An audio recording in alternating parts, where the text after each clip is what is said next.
el punto de vista estadounidense.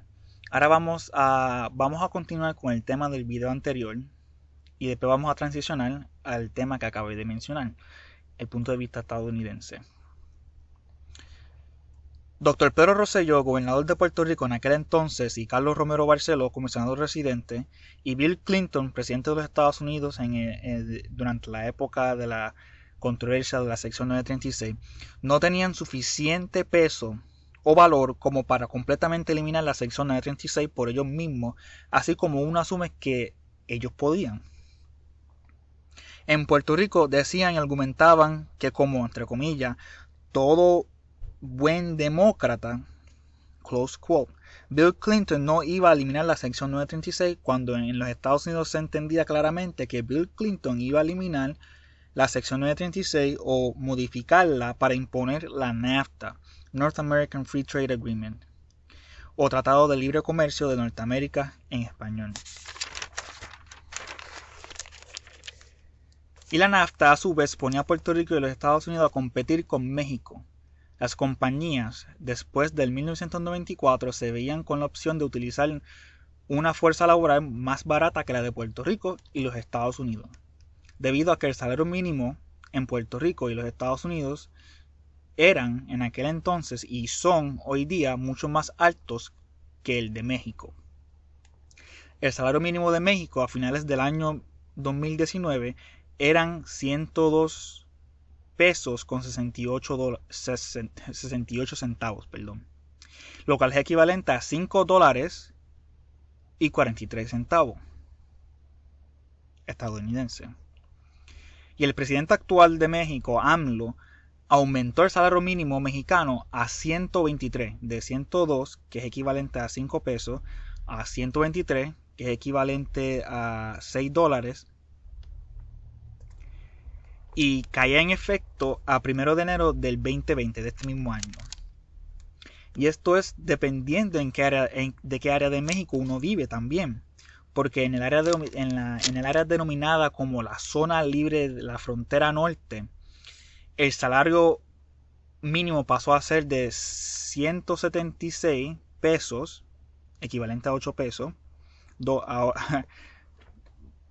Todavía confundo porque en Puerto Rico uno acostumbra a llamarle peso a cualquier moneda, pero de 176 pesos mexicanos es equivalente a 8 dólares americanos estadounidenses. Y de 176 pasó a 185 pesos mexicanos, lo cual es equivalente a 9 dólares. O sea, en el área norte, en la zona libre de la frontera norte, el salario mínimo es mucho más alto que en el resto del país, de México. Y esto es tomando en cuenta que el salario mínimo es a diario. En otras palabras, al mexicano común le pagan 6 dólares estadounidenses o menos al día, no la hora, al día. Y aún dependen de 3 dólares al día. Muy bien, se lo acabo de decir. 3 dólares al día. En Puerto Rico el salario mínimo actualmente está a 7 dólares estadounidenses con 25 centavos la hora. En Puerto Rico, en aquellos que no saben, para que vean la razón por la que yo me acabé de confundir varias veces, la moneda oficial es el dólar americano, el dólar estadounidense. Y aún en Puerto Rico nosotros utilizamos el término peso. Toda moneda que cae en nuestras manos le llamamos peso, debido a que nuestras mentes y corazones aún siguen siendo de Hispanoamérica. Y esto es cierto aún viviendo en los Estados Unidos. Es uno de estos pequeños detalles y miles de pequeños ejemplos que señalan que Puerto Rico es de la hispanidad y no del mundo germano. De vuelta a la sección 936. Me acuerdo que en el 1994 el salario mínimo en Puerto Rico era aún más bajo que 7 dólares y 25 centavos. El salario mínimo en aquel entonces en Puerto Rico y los Estados Unidos estaba alrededor de 5 dólares la hora. que yo me acuerde, lo poco que yo me acuerdo de aquellos tiempos era que era 5.50, era 5 centavos con $5 con 50 centavos, 5 pesos y 50 centavos. Y aún así, en otras partes de los Estados Unidos, el salario mínimo era más bajo que 5 pesos y 50 centavos. Estaba más o menos a 4.50, 4.70, dependiendo de la área en qué área de Estados Unidos uno vivía. Lo cual quiere decir que el salario mínimo en México en aquel entonces era más bajo que el salario mínimo que en los Estados Unidos y en Puerto Rico. Lo interesante de todo esto es que la sección 936 se enfocaba en la regulación de subsidios en forma de exenciones de impuestos. A estas grandes élites de funcionarios gubernamentales y corporaciones no les importó y no les importa el hecho de que miles y hasta millones de personas en los Estados Unidos y Puerto Rico hayan perdido sus trabajos a México o China en los últimos 20 años. A ellos solamente les interesa el dinero. Estas son la gente a la que yo me estaba refiriendo hace 3 videos atrás sobre la élite traidora, o sea, los que son indiferentes a la realidad de una nación, de las personas. Ellos solamente les importa el dinero. A estos son una de las élites a quienes yo le refiero como las élites transnacionales. Ellos no tienen nacionalidad, ellos no tienen gente ni población, ellos son ellos y más nadie. Mientras que en Puerto Rico el PNP, PPD y el PIB se estaban peleando entre ellos y culpándose entre ellos, varios políticos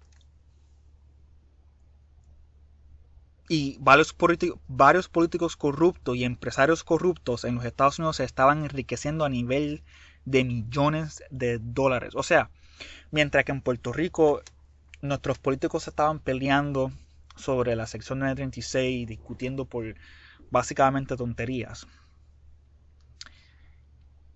ya habían empresarios y políticos en los Estados Unidos que se estaban haciendo de millones de dólares. Simplemente y llanamente por el proceso de eliminar la sección 936 y aún después el resultado de la eliminación de la sección 936 le hizo millones y billones a esta gente. Las personas que le siguieron el hilo al asunto se habían enterado que una de las personas que jugó su parte fue el republicano Newt Gingrich, un career politician, un político de carrera. Viven de la política, son los que más tienden a ser corruptos. Una de las posiciones que Newt Gingrich ocupó como funcionario del gobierno estadounidense es ser miembro o portavoz de la Recámara de Representantes del Senado de los Estados Unidos, ejerciendo su posición desde el 3 de enero de 1979 al 3 de enero de 1999. Newt Gingrich aparentemente fue el último en tener una conversación con Bill Clinton argumentando a favor de la eliminación de la sección 936. Y esto es algo bien importante de anotar. La sección 936 tiene diferentes significados según a quien tú le preguntes. En Puerto Rico, pues la sección 936 era una sección de regulación de contributiva en cuanto a las compañías que iban a trasladar su negocio a Puerto Rico. Pero en los Estados Unidos la sección 936 se trataba de impuestos, de negocios también y de empresas, pero había Medicare envuelto y muchos otros elementos políticos de los cuales no llegan al tema. Pero es bien importante que entiendan que desde los Estados Unidos la sección 936 no significa lo mismo que lo que significa para nosotros los puertorriqueños.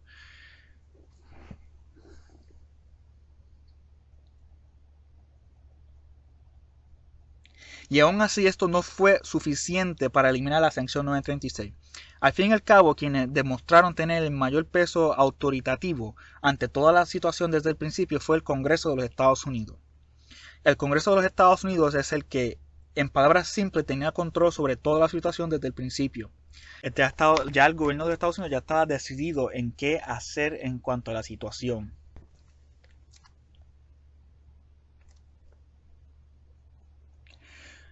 Yo di una corta descripción de lo que ocurría con la sección 936 desde el punto de vista puertorriqueño y una breve anotación de del hecho de que los Estados Unidos veían la sección 936 de una manera diferente, totalmente diferente a la de nosotros. Mientras para nosotros se trataba de las compañías y de regulación de las contribuciones e impuestos de compañía. Desde el punto de vista estadounidense, esto se trataba de Medicare, de bienestar, impuestos y muchas otras regulaciones. Uno puede verificar por internet, por YouTube y a través de C-SPAN las negociaciones de la sección 936 desde el punto de vista estadounidense. Es un video, las negociaciones tomaron, no, si no me equivoco, tomaron varios días, pero es resumido todo en 3 o 4 a 6 horas, no me acuerdo muy bien. Pero es una conversación bastante compleja. Yo solamente di una descripción corta de la sección 936 desde el punto de vista puertorriqueño. Y el tema es tan extenso que realmente le agradecería a las personas que me escuchan si comparten más información en los comentarios o si me pueden corregir. Les invito a que también lo hagan porque yo no soy un experto en la sección 936 y yo no lo sé todo. Este sería el tema favorito de un abogado, ya que estamos hablando de la ley,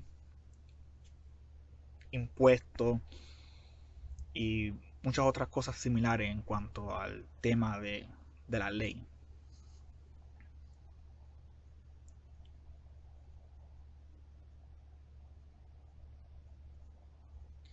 Pero lo que quiero que entiendan de todo esto es que el Congreso se nutre de la división entre nosotros.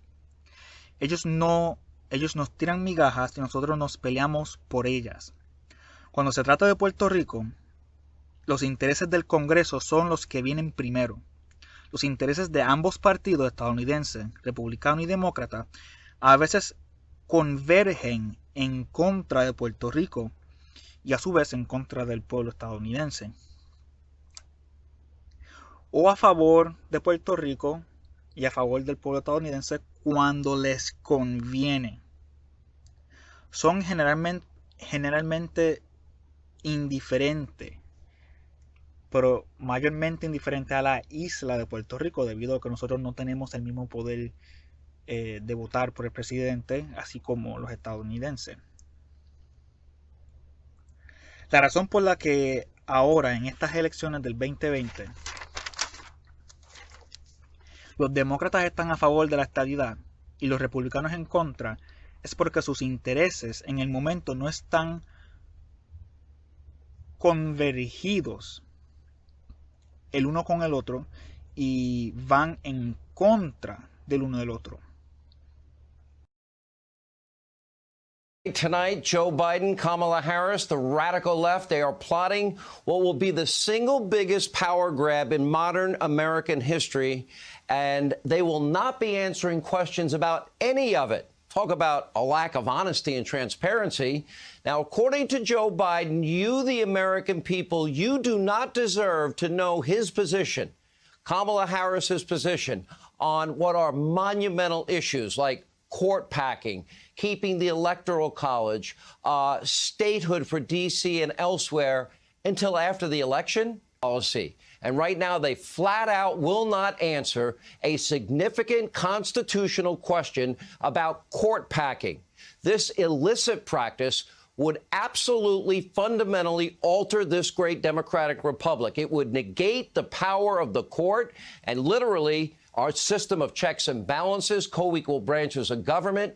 This is a really serious constitutional issue.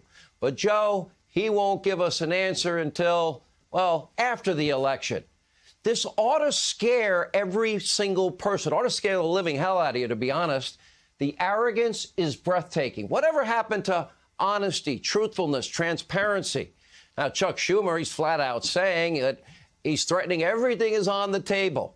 Well, I believe him. That cavalier attitude about destroying the courts is something we've never seen before. By the way, they'd usurp the power of the legislative branch by having activist jurists and justices that they would write the laws. They would determine the law. They would do it by judicial fiat. And the reason they won't give a straight answer is clear, because they know that if they told the American people, you, the American people, the truth, court packing is more than a little concerning, especially for those of us that believe in the Constitution. It is dangerous, it is divisive, and it would lead this country down a very scary path where, well, unelected, lifetime, unaccountable judges would determine anything pretty much they wanted to determine. Now, by the way, Joe and Kamala are totally controlled by their radical socialist base. They know if they tell us the truth, even if they tried to say they wouldn't do it, I wouldn't believe them at this point, because they will be controlled by AOC and the Squad and by the radical party that they are a part of and they are leading. So Biden is planning to pack the courts. And while he's at it, of course, he wants to get statehood for D.C., Puerto Rico. Oh, that's 4 Democratic Senate seats. In the minds of Democratic senators, they'll have a majority in perpetuity. Do they want to ditch the Electoral College also?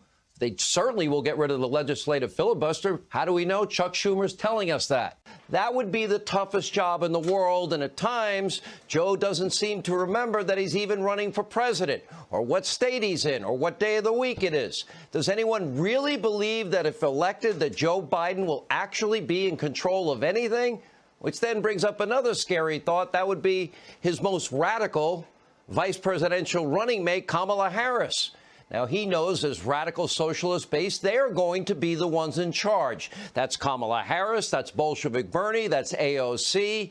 And by the way, they are saying what their stated plans are to fundamentally transform this country. Court packing, ending the legislative filibuster. What, starting the process to ban the Electoral College, adding D.C., Puerto Rico as states? Oh, 4 more Democrats, so you have a Democratic-run Senate in perpetuity. It would be the biggest power grab in the history of the country. Then they want open borders. Why? They hope all the 11, 15 million people that get amnesty, they're hoping that they will vote Democrat. Now, by the way, back to Harris, she never answered the vice president's question. The moderator never held her accountable, didn't even follow up. So it should be no surprise that earlier today, Joe Biden, once again, he refused to answer the question. He did say he will give us an answer after the election. Take a look. They'll know my opinion of court packing when the election is over. Now, look, I know it's a great question, and I don't blame you for asking it. But you know, the moment I answer that question, the headline in every one of your papers will be about that. Other than focusing on what's happening now. This is a question of constitutional magnitude. You're supposed to tell us where you stand on the positions to garner support of the American people. Him not answering should scare every American. And let me let you in on a secret, and Vice President Pence was right last night.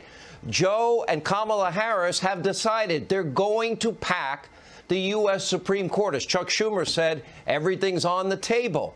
Now, if they get their way and they increase the number of justices on the Supreme Court and they fill it with new activist jurists that believe they can legislate from the bench, people like Elena Kagan and Sonia Sotomayor and Justice Breyer, well, that would be corrupt. It would be illicit. It would be authoritarian. It would be a maneuver to give the Democrats total control over the courts, and that which they couldn't win at the ballot box or legislatively, it would destroy co-equal branches of government.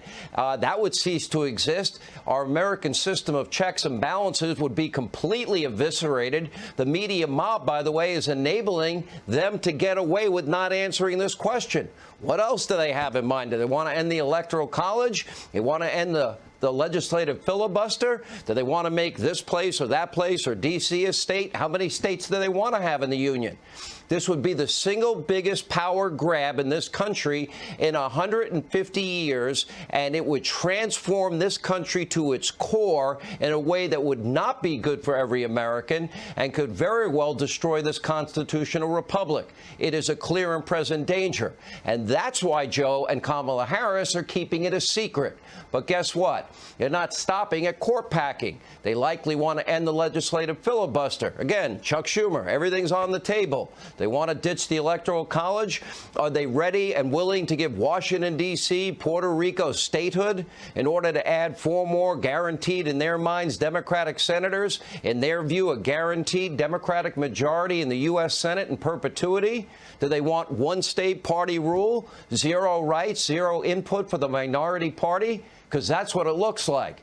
And the media mob, the so-called unpartisan debate moderators, can't even be bothered to ask a single question about such a heavy constitutional issue and the impact it'll have on this country and future generations.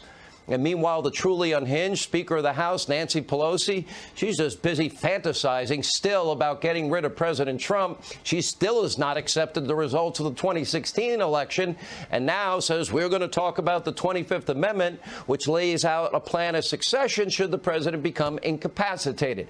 This is where her head is at. Take a look. What are we talking about here? Tomorrow, by the way, come here tomorrow.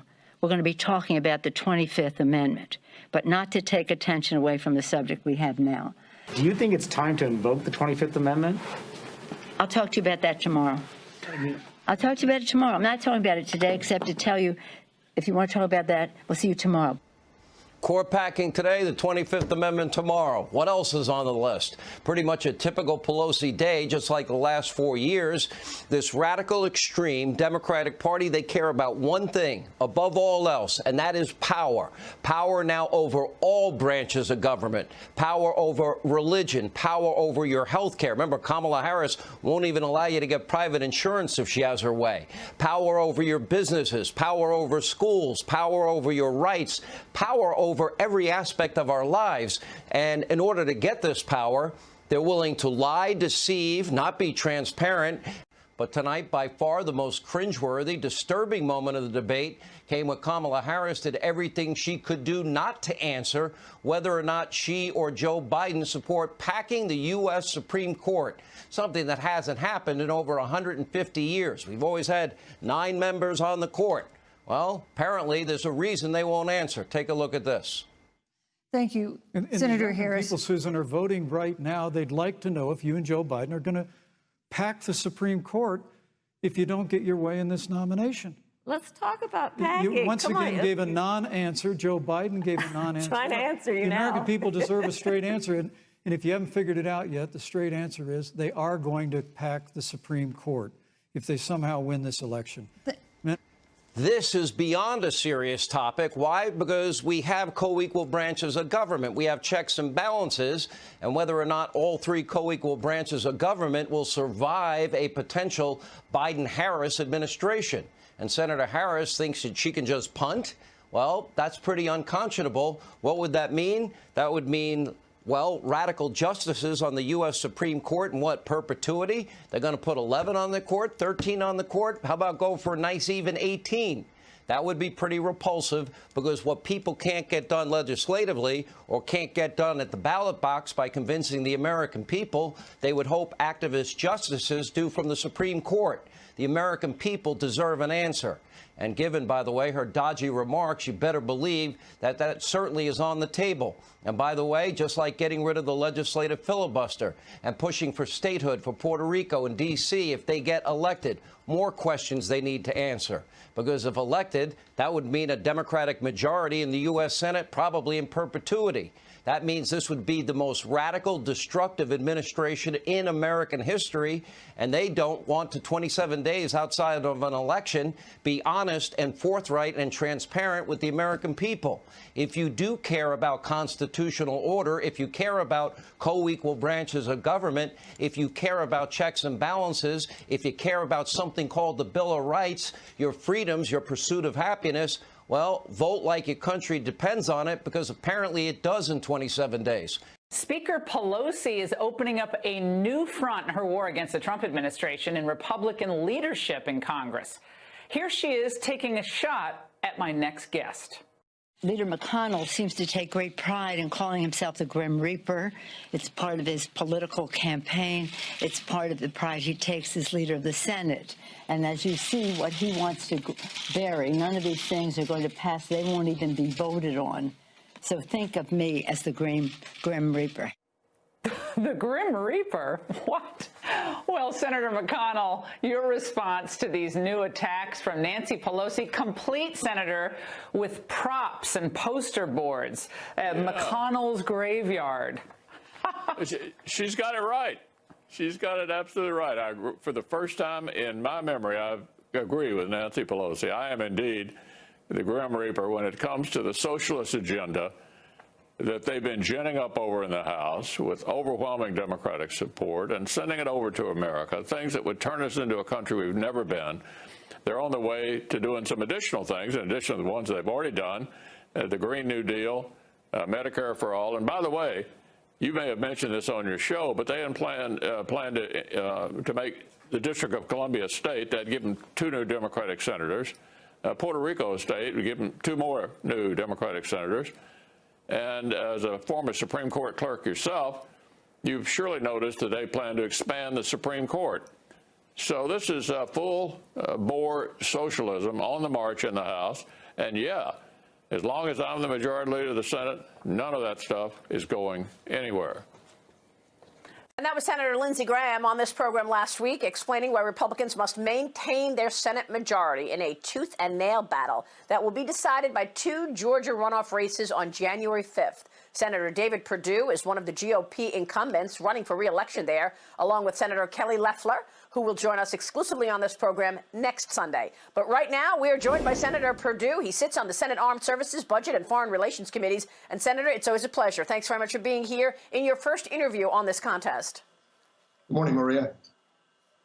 Tell me what's at stake, Senator. Well, these 2 seats, as Lindsey well noted, are the last line of defense against this liberal socialist agenda the Democrats will perpetrate. We heard Schumer just last week say that if we take Georgia, we change America. We heard AOC say they have to have these 2 seats because they don't want to negotiate. They want total control. And so what's at stake is this, is that Schumer will change the rules in the Senate so they can do anything they want with 50 votes plus the vice president's vote as a tiebreaker. They'll pack the court. They want to add 4 new Democrat seats by adding 2 new states. And they eventually want to do away with the Electoral College. And that will allow them, Maria, to perpetrate this agenda that they've been espousing now through the presidential primary all year. And that is the Green New Deal. They want to defund the police, open borders. They want to have sanctuary cities. They want to cut the military spending after we've just begun rebuilding it after Obama's decimation of it. And then they want to take our private health insurance away. 180 million people, they want to take their private health insurance away. And again, the Green New Deal, which is the most exasperating part of this agenda, they are dead serious about it. So that's what's at stake here, is that we're the last line of defense, Maria. There are so many things that a Republican Senate-controlled Senate can do to stop some of the programs we're talking about. Alexandria Ocasio-Cortez had a line, and I saw it the other day. She said, we need the 2 seats so that we do not have to negotiate. I want to get your take on this. We're going to pack the courts. Everything's on the table, and the legislative filibuster. D.C., Puerto Rico statehood, full-on amnesty. I assume something of value. They would appreciate votes in future elections. That, to me, now speaks of one-party rule, and they'll do it. Your thoughts? They're going to do it. Now, the only reason they won't do it is if the American people stop them. We must maintain control of the United States Senate. You got Joni Ernst on the ballot from Iowa. You've got Martha McSally, 2 great conservative women. You got Susan Collins, who's been just terrific senator for Maine, helped Judge Kavanaugh, helped us with the tax cuts. So help all of us. We cannot turn over the entire government to this radical left. Schumer's speech tonight was disgusting.